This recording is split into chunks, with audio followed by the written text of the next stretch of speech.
आप सबकी प्रार्थना और प्यार हमेशा माँ के साथ रहेंगे। माँ को छठी मैया ने अपने पास बुला लिया है।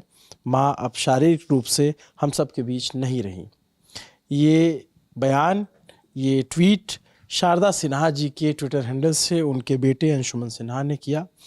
और जिस बात का डर था, सुबह से जिस चीज़ को लेकर चर्चा चल रही थी, जिसको लेकर के आशंकाएं व्यक्त की जा रही थी, बिहार की लोक गायिका, बहुत चर्चित और ख़ास करके अपने छठ के गीतों के लिए, अपने शादी विवाह के गीतों के लिए जानी जाने वाली शारदा सिन्हा जी नहीं रहीं। शाम के रात के वक्त करीब 10 साढ़े 10 बजे ये खबर आई। हमारे साथी शुभम है, क्या जानकारी आई थी शुभम, थोड़ा बताएंगे? शारदा सिन्हा जी जो बिहार की एक प्रसिद्ध लोक गायिका हैं, उनके बारे में अभी 10:16 पे, जैसा आपने बताया, उनके बेटे ने और शारदा सिन्हा जी के ट्विटर हैंडल से जानकारी दी। और उस जानकारी में यही है कि शारदा सिन्हा जी का निधन हो गया। और इससे एक दिन पहले, मतलब 4 नवंबर को, उनके बेटे ने यूट्यूब पे लाइव आके अपनी माँ के स्वास्थ्य के लिए लोगों से दुआएं मांगी थी।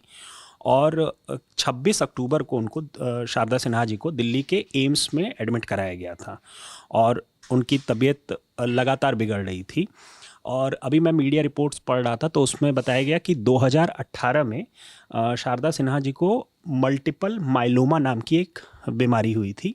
और ये एक, जो कि मतलब रिपोर्ट्स में ऐसा बताया गया है कि ये घातक किस्म का ब्लड कैंसर है, तो वो इससे जूझ रही थी। अच्छा, रिपोर्ट में एक बात और सामने आ रही है कि शारदा सिन्हा जी के पति का निधन, जिनका नाम है ब्रिज किशोर, उनका निधन सितंबर में हुआ था। वो 80 साल के थे, तो उनका निधन ब्रेन हैमरेज से हुआ था। तो पति के निधन के बाद से भी वो काफ़ी शॉक्ड थी, काफ़ी दुखी थी, और उसके बाद से उनकी तबीयत अचानक मतलब काफ़ी बिगड़ने लगी थी। तो ये है। और उससे प्रधानमंत्री और तमाम लोगों के ट्वीट सब आ रहे हैं। पीएम मोदी का भी ट्वीट इसमें आ गया है, और इवन बिहार के मुख्यमंत्री प्रधानमंत्री मोदी ने ट्वीट कर लिखा है, सुप्रसिद्ध लोक गायिका शारदा सिन्हा के निधन के अत्यंत दुख हुआ।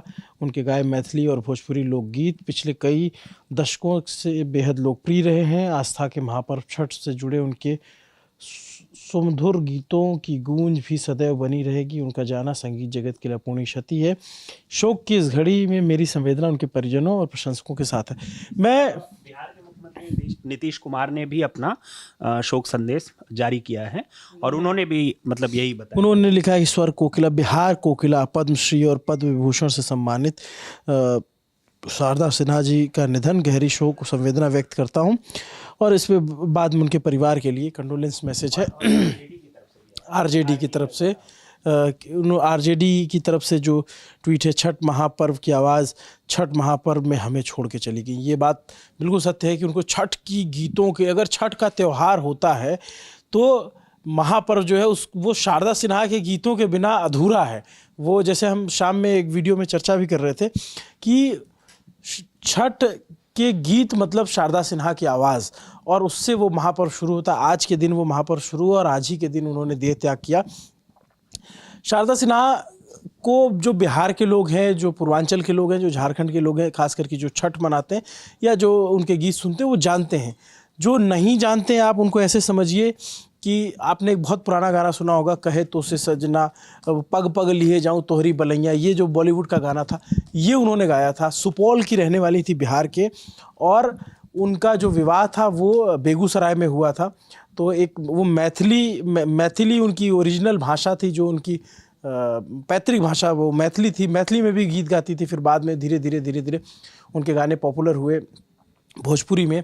और जो पहले वाला उनका गाना है, जो गीत है छठ को लेकर के, आप यकीन मानिए, आपको अगर भोजपुरी कम समझ आती है, वो ज़ुबान कम समझ में आती है, आप वो वीडियो देखेंगे, वो गीत सुनेंगे, तो आप छठ नहीं भी मनाते हैं तब भी आपके आंखों में आंसू आ जाएंगे।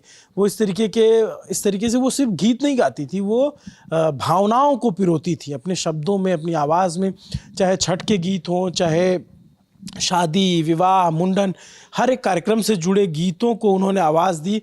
और एक तरीके से वो बिहार की बहुत बड़ी आवाज़ बनी। और ये उनका बाई चॉइस था कि वो मुंबई नहीं गई, चाहती तो जा सकती थी, या उन्होंने बॉलीवुड के गाने भी एक गाया और उसके बाद भी नहीं गई आगे।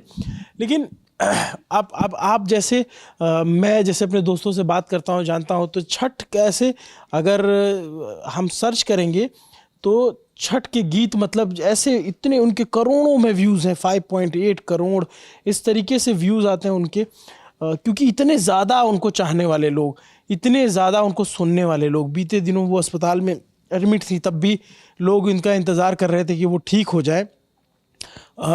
उनका एक गीत है केलवा के पात पर, ये भी बहुत प्रसिद्ध है। ये आप समझिए कि जैसे अगर कहीं छठ हो रहा होगा और आपको कोई आवाज़ सुनाई दे रही होगी, दूर कहीं कोई गीत बज रहा है, तो संभवतः वो शारदा सिन्हा जी का गीत हो सकता है। तो ऐसी आवाज़, और मेरे जैसे लोग जिनके घर में छठ की पूजा नहीं होती, उनको छठ का मतलब समझाने वाली थी शारदा सिन्हा जी। लोकगीतों में ऐसे बहुत कम ही सिंगर हुए जिनको उनके एरा से बाहर के लोग भी बहुत प्रेम करते हैं, बहुत चाहते हैं। जैसे मेरे जैसे एक संगीत प्रेमी के लिए या मेरे जैसे व्यक्ति के लिए भी एक ऐसा लग रहा है कि कुछ बहुत हानि हुई है, बहुत बड़ी क्षति हुई है। क्योंकि जैसे मेरे घर में छठ की पूजा नहीं होती, लेकिन छठ का मतलब हम जैसे लोगों को शारदा सिन्हा जी ने समझाया था। और इत्तेफाक देखिए कि जिस बात के लिए वो जिस चीज़ के लिए वो जानी जाती थी, छठ मैया के गीतों के लिए, और लोग लिख रहे हैं कि छठी मैया, जैसे उनके बेटे ने लिखा कि उनको अपने पास बुला लिया। इत्तेफाक है कि छठ के गीत, जैसे लता मंगेशकर जी का देहांत जो है वो किसी सरस्वती पूजा या इस तरीके से किसी दिन हुआ था। तो एक मान्यताओं से जुड़ी चीज़ें हैं और उसको लेकर के भी जोड़ के चीज़ों को देखा जाता है। एक बात तो बिल्कुल तय है कि शारदा सिन्हा जी की आवाज़ अमर है, और बिना उनके गीत के कभी छठ पूरा नहीं होगा। जो जितने बिहार के लोग हैं वो कम से कम इतना तो मानते हैं, बिहार पूर्वांचल के लोग, कि आज नहीं, आज से 20 साल, 30 साल, 40 साल बाद भी उनका गीत सुना जाता रहेगा, उनकी आवाज़ अमर रहेगी। नमस्ते, मेरा नाम अभिनव है, मेरे साथ कैमरे के पीछे मेरे साथी असद हैं। देखते रहिए दी ललन टॉप। शुक्रिया।